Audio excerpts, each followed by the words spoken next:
What's up, everyone?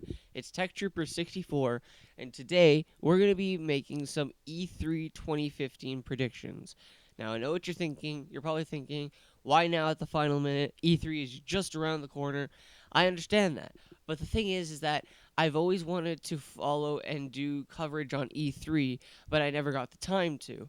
But you know what? Now we're going to do it this year. And to start with my E3 coverage, I'm going to do some predictions.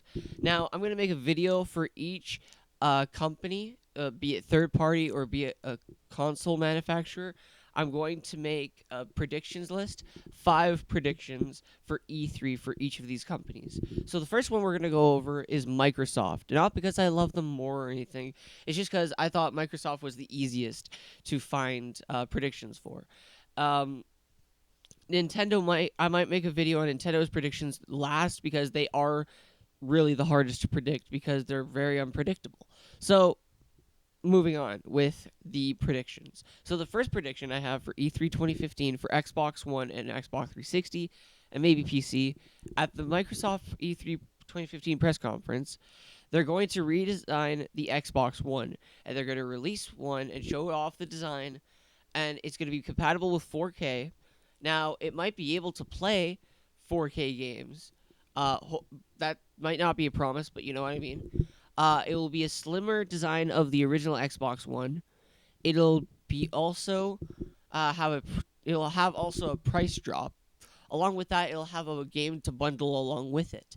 Now, I don't know what game it could bundle with it since they already have the Master Chief Collection out there, but they might have other ones. So yeah, it'll be pretty interesting to see what they got under there. My next prediction is number 2, a game. They're going to show off a game that is really, really cool and is targeted to prove to people that the Kinect 2.0 is really worth purchasing at this point.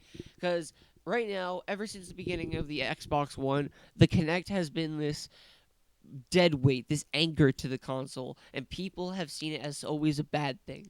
Some people love it, but a lot of people saw it as a bad thing. Um, so now I think, like Phil Spencer said it before, we're going to try to find a way to convince people that the Kinect is worth buying. So maybe they'll show off a game that is so cool that people are just going to go like, you know what? Let's go buy a Kinect for that. I don't know. We'll have to wait to see, but we'll just see what they bring up.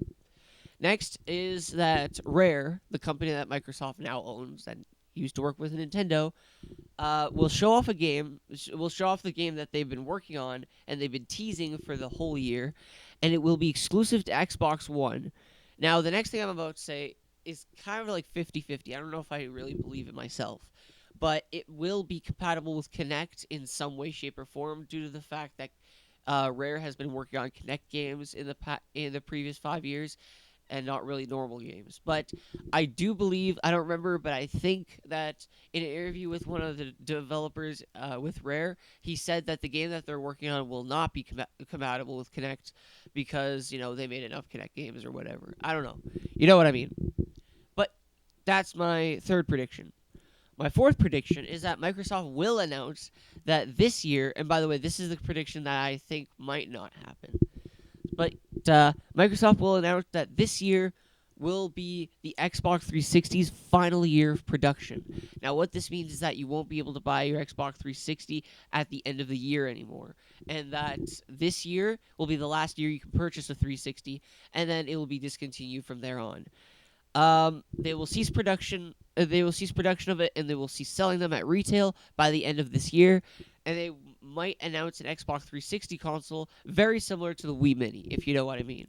Now, I'm not saying it might be a 360 console that will have no internet connection, but I'm saying it'll be a redesign of the 360 that is way, way more smaller and compact, and it will be cut down by a lot of features. Like, a lot of features will not be compatible. For example, like this 360, you will not be able to use your Kinect because we're cutting Kinect compatibility. I don't know, like you can't play Xbox original games on it, maybe. I don't know. But I think that they're going to make one more Xbox 360 redesign, and with that one, they're going to make it like very cut down from features because it'll be the last one.